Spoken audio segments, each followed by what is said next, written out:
All right, everyone, welcome back. This is part two of a two-episode video series where we're building a pan car chassis kit, getting it ready for some paved oval racing action. And if you're wanting to know, hey, where did the first video go? Well, you can find that on the channel too. I uploaded both episode number 1 and episode 2 of this build tutorial at the same time. So you can check out the description of this video and you can find the link for episode 1. Or just back out, click on my videos, and you'll see it. I have them labeled episode 1 and episode 2 or numbered in some shape, form, or fashion.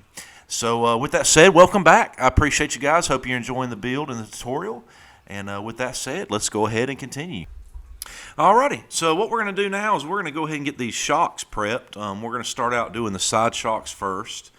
And your shock building concept here is similar to what we do on the other versions of shocks that you've seen me build in the channel.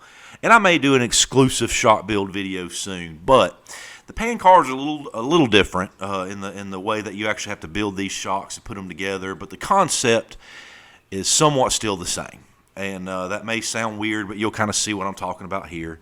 But I'm going to go ahead and put in my shock weight. And just to throw that out there, I usually in the pan cars, anywhere between 30 to 35 is what I generally tune with. That's my preference. It's what I have the most success with. But you can, experiment with that as well. And we talk on that a little bit in my pan cars basic setup and tuning guide as well. But what we're going to do here is get some of these components together. We got the little piston there. This here, as you can see, it's got the little threaded body. And what you're going to have to do is put some of the components on that. And they come with, now these particular shocks are the Star Hex press fit shocks, okay? They do make some threaded body shocks for the pan cars. I'm running the threaded body versions on my 17.5 Monster Lock car. But on my truck, I'm still running these little Star fitted compression fit shocks. I don't want to really say they're a pain. They're not really a pain, but over time, the little stars are going to come loose. And you're going to see I'm getting everything put together there, the cup, the foam, the O-ring, all that kind of stuff. And we do have to trim some of those, the burrs off. You want to trim any burrs off of the shock component parts. Use an X-Acto knife. You can use a knife. You can use sandpaper. De-burr all the parts. But the little Star Hex or the little Star friction fit or whatever you want to call it, you're going to see it going on here in just a moment as well. And what it does, it sits inside of a little recessed machine groove inside the shock body, and that's what holds all the internals in the shock itself. So we're going to go ahead and get the body filled up with the shock oil. You're going to see what I'm talking about. These particular shocks come with a little builder's kit, and it actually has a little pressing die that you actually press in to seat the shock assembly inside. So we're going to go ahead and start sliding these in nice and gentle and just let it sit there. Then I'm going to grab, this is that little star piece I'm telling you about. That's the one that's going to kind of clip in that little recessed machine groove inside the shock body and make the shock hold itself in place. Again, there's nothing wrong with these shocks. A good enough wreck, it's going to come out, and after a time or two rebuilding these things, you're going to have to buy a rebuilder's kit. That's one reason why I do prefer the threaded body shocks. That's what I run on my car, but these still serve the same purpose. So, and you can see as I press it back in, it's going to have a slow, slight amount of rebound. That's fine. You don't want to lock the shock. You don't want the thing to spring back at you really fast or hard, and you don't want the thing to pull back in. I have had them locked up to that point before too. So a small amount of spring back is fine. You want it to either be none or a little. One of the more challenging parts getting the side shocks, and even the center shock for that matter, set up the right way on these pan cars is to actually get them lined up correctly on the pod, but we'll go over that more shortly. But as you can see now, to finish building these shocks, you've actually got an end cap that's going to rest on the piston shaft of the shock. So we're running some little set screws in on both sides of that little end cap, and then you will actually slide the spring over the body to that end cap, and then whenever we actually run our little The threaded shock collar, whenever you run it down after you get your spring in place, that's what's going to hold it there, and that's what you'll tune with. You can add or take away or whatever you need to do, make your spring changes. But we're just going to get the finish getting these shocks right first, and then we'll talk about the pod positioning as well. But see, exactly what we was talking about. We just slid the spring right over the shock body. It's going to rest on the end cap. And then we're just going to go ahead and run that little threaded ring on there, and it's in place. It's good to go. And you may have to play with the length of those side shocks as well, again, for pod movement reasons. And you can trim those little ball cups that you attach on the end of those. You can buy longer ones. You can do whatever you got to do. And it's not that hard. I believe I measured mine out already before I actually filmed that portion. But we're going to go over some of that here. So again, you want that pod to move out and back. You want it to have travel. This is my trick. This is what I do to set up my rear pod and the shock movement. It may not work for everybody. Other people's going to have some other ideas and opinions on it, and that's fine. But I'm going to share you the way I do it to make sure you get the maximum amount of pod movement, because you do not want to lock that pod down. It needs to be able to travel back and forth. So I'm going to lay the shocks down, and you can see how they almost just barely nearly reach over to one another while the pod's flat. Okay, so with that, we don't really want that, right? So what we're going to see here is I'm going to move that pod out and back, and you're going to see that absolute lock of the pod. It's almost ready to sit on those ball studs. So what that means is it's going to allow, whenever you take those pliers and you mount those side shocks, that pod will have proper and full amount of travel out and back, and it will not, as you can see there, it will not stop it or prevent it from moving. That's what you want. That's my method. That's what I've used for many years. It's worked for me. I know that there's other racers that's got other methods for it. I know one particular racer, and he's real big into measuring it out, and that's fine. Same concept, but mine, I just make sure that the pod's got movement. And you don't want to lock it up early one side or another. The thing needs to move properly out and back. So now we're going to go ahead and build the center shock for this car. Now the center shock on this is very similar to the other shocks you see me build on the channel. My dirt oval cars, my purpose-built, my GFRP car, the Traxxas slash cars, whatever. These all build relatively similar. You got the little bottom section of the shock. You're going to have like the piston shaft and the piston itself and things like that you're going to have to put on it. So this is more common, like you've seen on the build. The side shocks of the pan cars are really the only shocks that are, kind of weird compared to what you may have seen on the channel if you're not familiar to these. So we're going to go ahead and get this one built too. You've seen this one on the channel before. These are pretty straightforward, especially if you've but if you don't, again, I recommend you check out my basic setup and tuning guide for the dirt oval and the pan car, really. You'll pull some really good information on both of those, so be very helpful. And again, too, I've had to try to put it in one particular place to be easier to find. I may do some more things like this on the channel just so you can go right to it, and it's right there in the title. So I may do a shock building video one day. I may do another type of a build tutorial or tune tutorial in a certain area on another episode to be more specific. I do have all this information on the channel so far, but there, some of them's tucked away in some other videos. But and again, I'll have those in the description of this video, so you can click on that link. But here before, we got to put those little E-clips on the shock shaft and go ahead and get those seated with some long needle nose. That's just my method. People do it different ways. That's fine. And then I'm going to pick which piston that I actually want, if I want 2-hole, 3-hole, whatever. And I'm going to go ahead and have to deburr that as well, which I may have done off camera. But again, you want to deburr all your parts. I don't care if you're building a front end assembly. I don't care if you're building your rear ride heights. I don't care if you're building shocks. I don't care, anything. You want to deburr the components. Again, I've said it once. I'm going to say it again. And you guys may be tired of hearing it. Friction and unnecessary binding is one of your biggest enemies with an RC car. So clean them up, do it properly, and make it as frictionless as you can. You want these things to be nice and smooth. So now, just like before, this don't have all those other wild components in it, so we can go ahead and slide that shock shaft in, and we're ready to go ahead and run some shock oil in it as well. So we're going to go ahead and get that one, run it up. This one here is a bladder, system shock, like most of the others that you've seen on the channel. So I'm just going to work some of those air bubbles out, nice and gentle.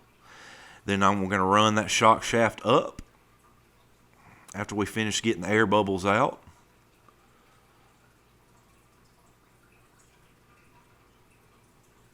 It's not really a tedious process, but you just want to get all of them out that you possibly can. It's just it's the best way to do it, and the more time you spend on doing that, the easier the shock's going to go together. You may not have to uncap it and try again if the rebound on it's not right.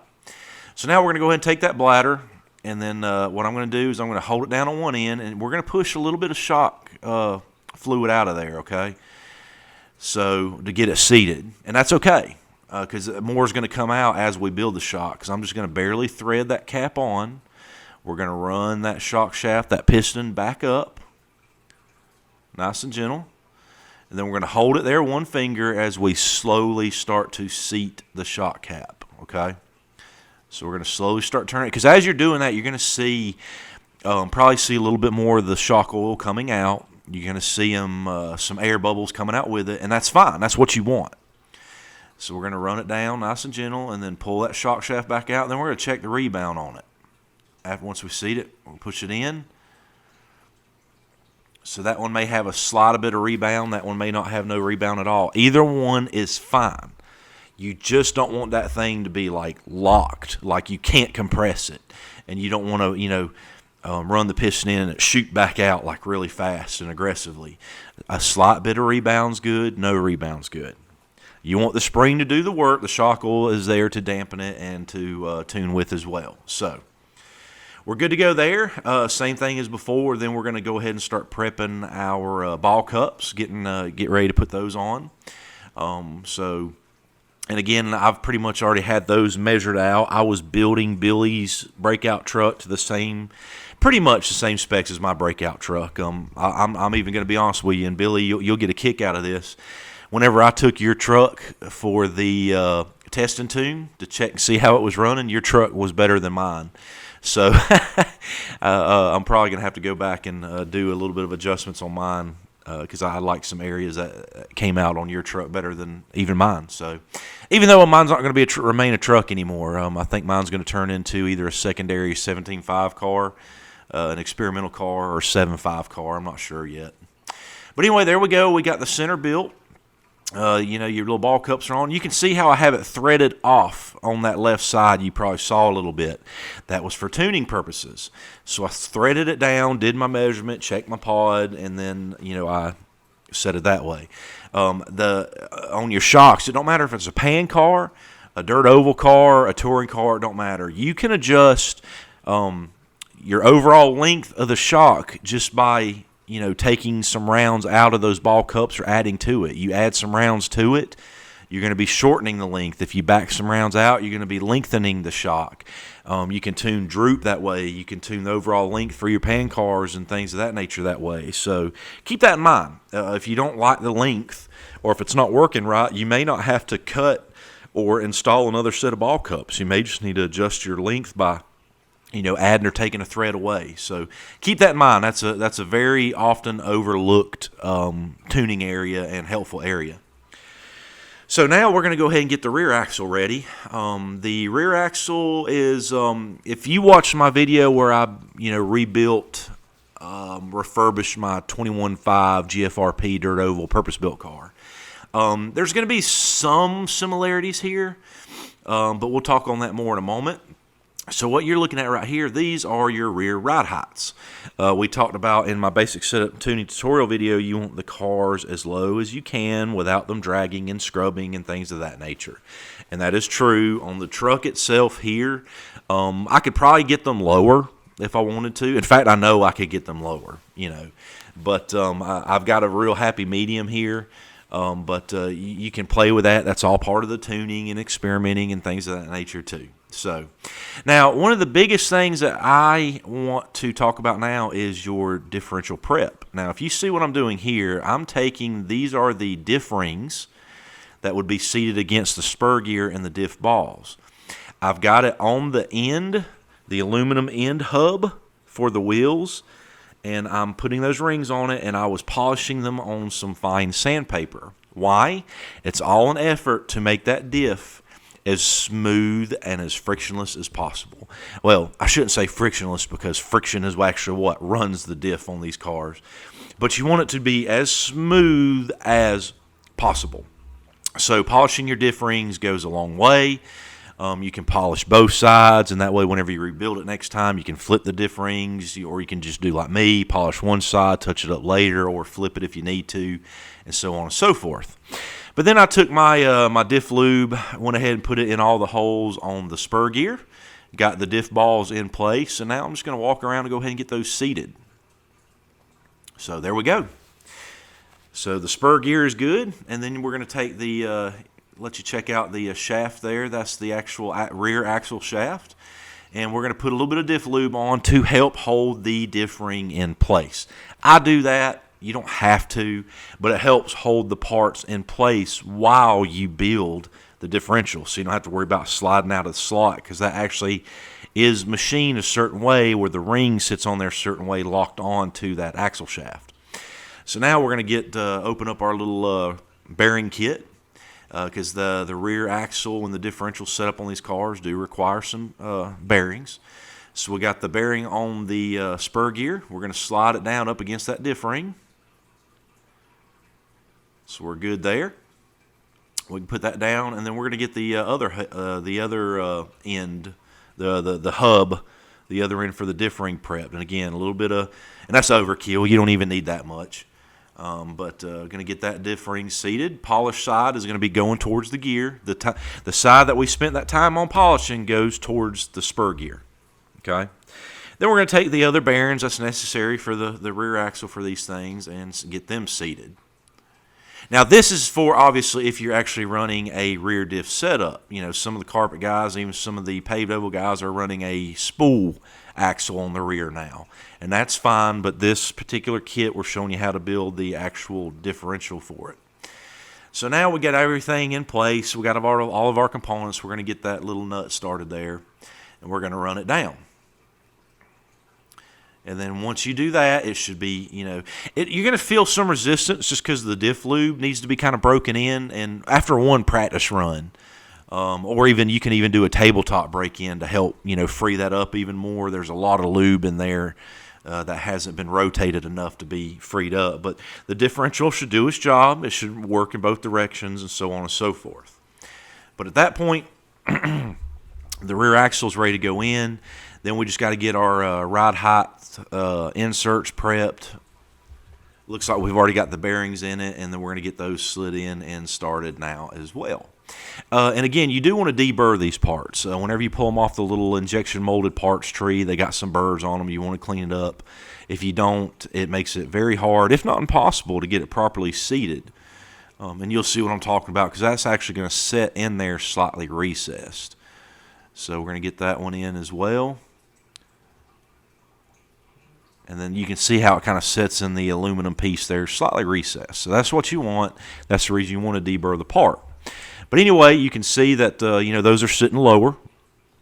And we're going to go ahead and get the what you see me putting on there. That is the Kimbrough spur gear covers. And all it does is it helps cover up the diff rings and the diff balls. It helps keep them cleaner longer. You don't have to run them. It's something that I've always run them. I like to run them on my dirt oval cars with direct drives. I like to run them on my pan cars, so on and so forth. Now, you can see I slid some spacers on there before I slide the axle in, and you're going to see me add some more spacers here. All right. If you want to know what to build that at or why or this and that and the other, that's based on tuning. Again, I'm setting this up pretty much like my car. So, you know, yes, there's reason behind why we have those number of spacers and this, that, and the other. And if you want to know more about that and why, again, you might want to check out my basic setup and tuning guide that I have up on the channel as well, which covers that information you're asking about now in the pan car area. Another thing you want to do too is you want to make sure that hub, you don't want to like run it all the way up against those spacers and then lock it down. You're going to be adding a little bit of unnecessary friction that we talked about a lot here as well. You want to pull that off slightly, pull it back just slightly, and then lock it down, okay? You don't want the axle to have a lot of wiggle, but give it a little bit, that way it's not locked down, has been how I've always built it. So at this point, you can check out the car. I already got the tires on now. All we had to do was just run some screws on those the rear axle hubs, and put some bearings on the front tires and slide them on. We're still lacking a lot of parts, but we've already completed that next phase. And I went ahead and put the tires on so we can start setting up some of this other components that's necessary. And that would be this steering servo now that we're getting ready to add. This is a Futaba 9650, very popular servo for a pan car. It's small, it's strong, it's fast, real good servo. I know myself, I've used these in my pan cars for many years. It's been a very popular choice. A lot of my other racing friends use them as well. But to mount them on those little aluminum uprights, you notice that servo had some tabs. So need to cut those off. So I went off camera, took some clippers, clipped those little tabs off that you could see me pointing at there. And now it will be able to bolt directly up to those servo mounts that's already on the car, those little red upright servo mounts that you see.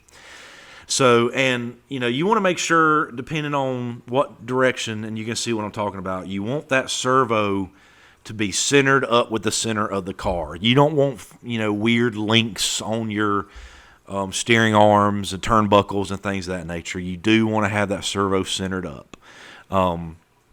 So we're going to go ahead and run that down, secure that with the servo, already straightened up.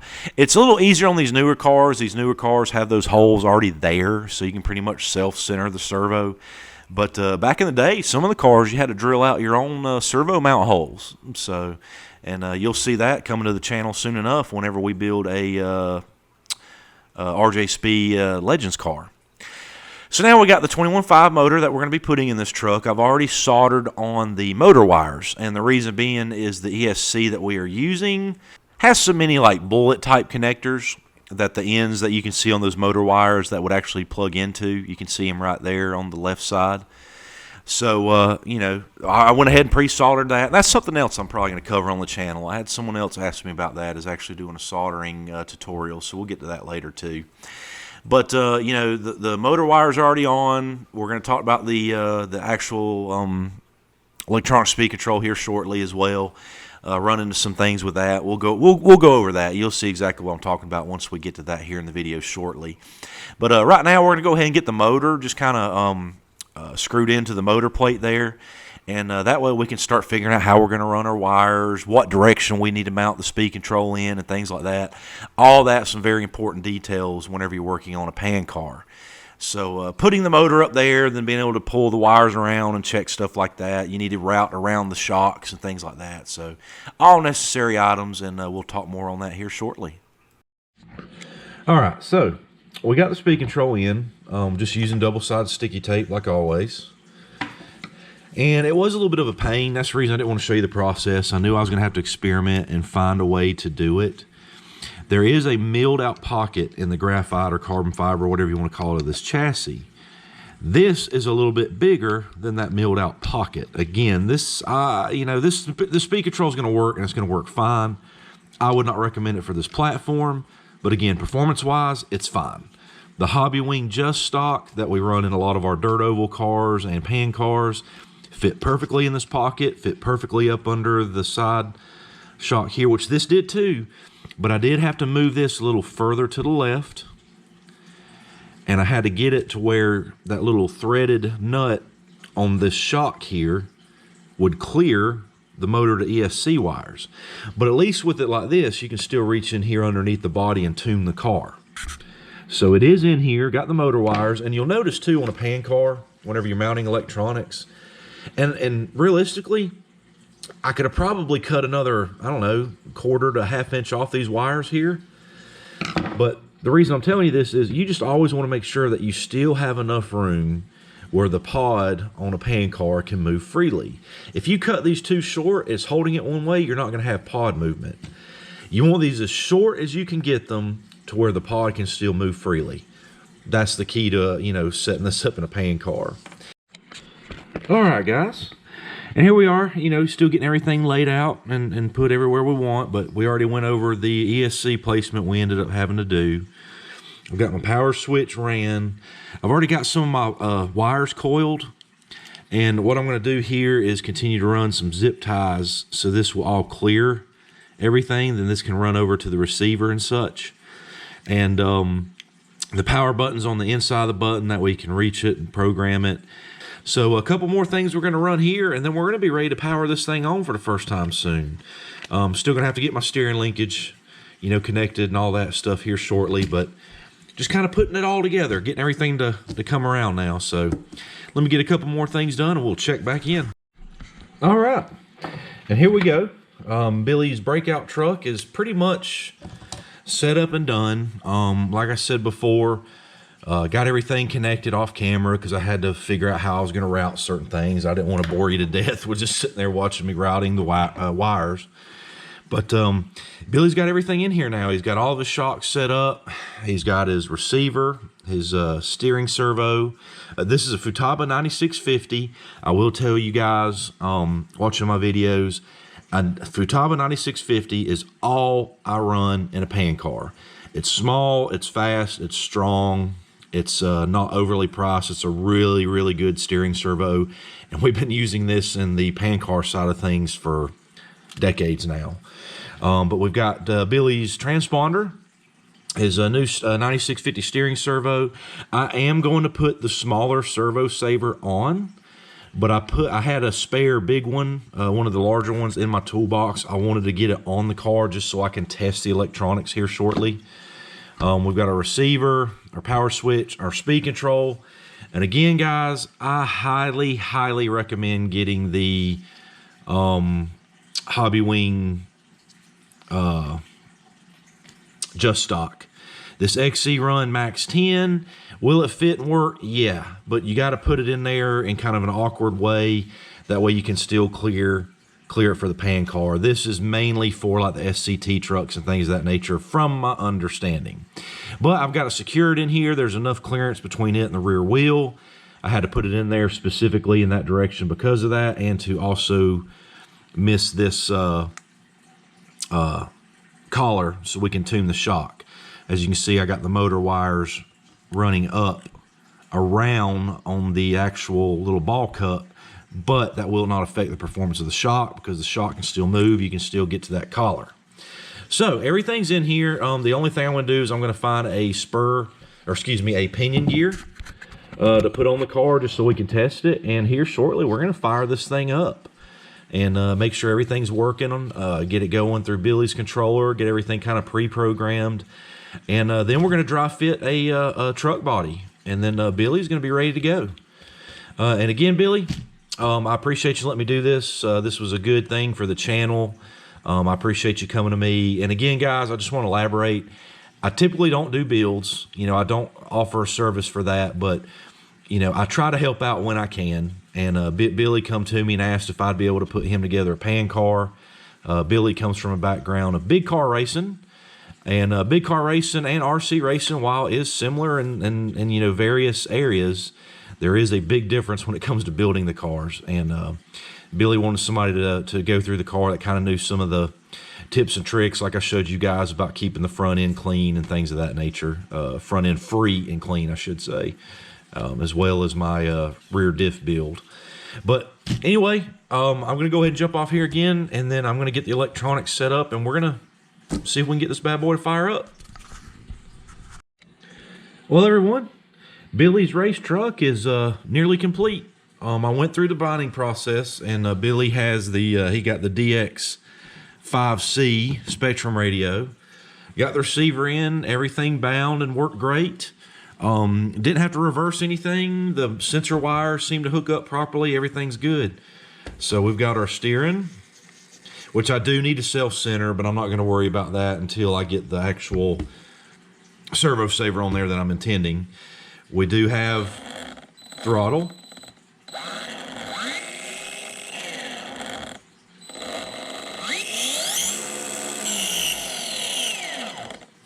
So what I'm going to do now is get everything buttoned up, and then we're going to get the truck body mounted. Guys, I always like to give a shout out to the various RC body makers that we run out here. I've given shout out to Protoform, I've given shout out to Sharp Bodies, I've given shout out to all those. One I haven't covered on the channel yet that they make fantastic bodies as well is McAllister. And Billy decided to go with the McAllister Toyota Tundra body. And I'll show you the sticker set that come with it. So we got like the Toyota Tundra front end and tail lights and things of that nature. And here's the body itself. And it's kind of hard to see right now without it being painted. But this is the body Billy chose to go with. So I'm going to get this pre-mounted. And Billy asked me to go ahead and do a simple paint job on it. So let's get this going next. This will be the next step, and we'll keep moving forward. And again, guys, like I said, I like to give a shout out to all the different body manufacturers. And for YouTube's sake of ads and sponsorship stuff, I am not sponsored by McAllister. I am not sponsored by any of this. I just like giving shout outs to let you guys know where you can get these. So we are building Billy a 8.0 breakout truck because he is brand new to the paved oval racing scene. So let's get this body pre-mounted for him. All right, there we go. We got Billy's McAllister Toyota Tundra body mounted. Follow the body cut line, and it's below the chassis, but it's not below it enough to where it's going to drag. Had to raise the back end of this one up just a little bit more compared to the Protoform ORT body, which is normal. These bodies seem to be a little bit deeper and things like that, but you can still easily change between the two.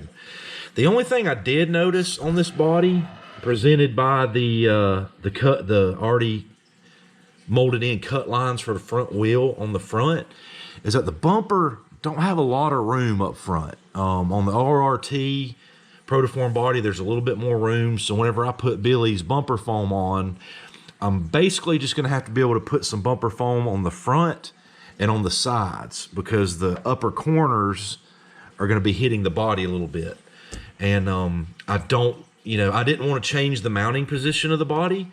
And the reason being is if I slid the nose of the body forward, the wheel wells for this truck would have been like back here, and it just wouldn't look right. So mounted it properly, but the bumper, I mean, you could get a different bumper, a smaller bumper, but we're going to be able to work around this. Overall, great looking body. Everything turned out good, so we're going to get this thing taped up and some paint laid on it. Well, guys, Billy's 8-second breakout truck is pretty much done. It's I still, getting a base coat on for his body, and I'll show you a little picture of that whenever it's done, or I may just wait and show you whenever we get the stickers put on it, because I'm supposed to be meeting Billy again Saturday for the opening season race day for outdoor dirt oval and paved oval racing. So should be meeting Billy, should be able to get his vinyl, his decals. So I'll probably just show you the finished product whenever we get them put on the body for him and everything. But the overall car is done. And I know I went over some basic pan car setup and tuning guide a little while ago. And that video is still important. And if you want to see more of that to understand how to tune one of these pan cars, I'll put that link in the description below. But this video, we went over a couple of things that we didn't actually go over in that video. In this video, we built some shocks. I showed you how I do my front ends as far as getting them, as free as you can without having any kind of slop and play. And I've said this many, many times in my videos whenever we're talking about tuning and working on cars, is you want to get rid of all the friction that you possibly can. You want all the components to move as freely as possible without having slop in it. So that's what we did on the front end and, some other areas on the car. But overall, again, Billy's breakout truck is done. I'm going to hit you up with a one final shot for the video. But Billy, again, I appreciate you allowing me to do this. And again, guys, I'm not generally a builder. I did this to help out a new racer. So this is not typically a service that I offer. But again, Billy, I appreciate you allowing me to do this for you. This was good for the channel, you know, kind of seeing how to put one of these pan car kits together. So again, Billy, I greatly do appreciate it, buddy, and I hope you enjoy your race truck. Now, in closing, I want to discuss a few things with you all too. We actually did end up going back and changing the speed control. Why? I took Billy's truck out to do some practice laps and testing laps at the actual racetrack, and the truck performed flawlessly. I was happy with it. Like I said earlier in the video, I like the way Billy's truck handled so much. I actually went back and made a couple changes to my personal truck, you know. And what I did notice is that the electronic speed control, because it was so big and it didn't want to seat properly, I had some fears about the way the wires were mounted, or routed, I should say, and I noticed that I never even wrecked the truck. Just from vibration on the track, the double-sided servo tape that I had in there holding the speed control in place, I noticed whenever I pulled his truck off the track after that, a few practice runs, I noticed that you know, it was kind of lifting, coming up, because it wasn't properly seated, because it was too big. So I contacted Billy, told him what was going on. I said, buddy, this would be a lot better if we just go ahead and put a Hobby Wing Just stock in there. I said it's smaller, it'll fit in the pocket properly. I'm running it in both my other cars, which is a rule in one of those classes anyway. And I said, I think it'll be a lot better. So Billy gave me the go-ahead, so we went ahead and changed that speed control out. I didn't show that portion in the video because the layout and everything was still the same. It's just that speed control fits better now. And would be a better fit for this application. That speed control that he got, it wasn't good for this application. It's not that it's a bad speed control or anything like that. It just was not good for this particular application. Too big, things of that nature. So we got that going, but the truck ran flawlessly. I wish I'd have gotten some practice laps footage, but I actually went down there on my lunch break from work one day to run the laps, so I was kind of, you know, on a time limit, so I had to do what I could do, and I knew Billy wanted to get on the track and race, so that's what we had to do. But again, guys, I hope you enjoyed this video. I hope that this video was able to help somebody that may be building their first pan car kit, or even if you bought a used pan car and you just need to go back through it. I just hope that somebody will find this video helpful. But again, guys, I greatly appreciate each and every single one of you. I couldn't do it without you guys. If you're enjoying the content of my channel, if you don't mind, go down there and click that subscribe button. That's a small click for you, but means a world for me and the YouTube channel, so I'd greatly appreciate that. And just to give you guys a little preview of what's coming for next week's episode, we're going to be bringing you a dirt oval race from a track that has never been featured on the channel. And that track is going to be the Little Dixie Speedway from Gallivants Ferry, South Carolina. And we'll be featuring the first score race of the 2021 season. But again, guys, I greatly appreciate you, and I'll catch you guys next time.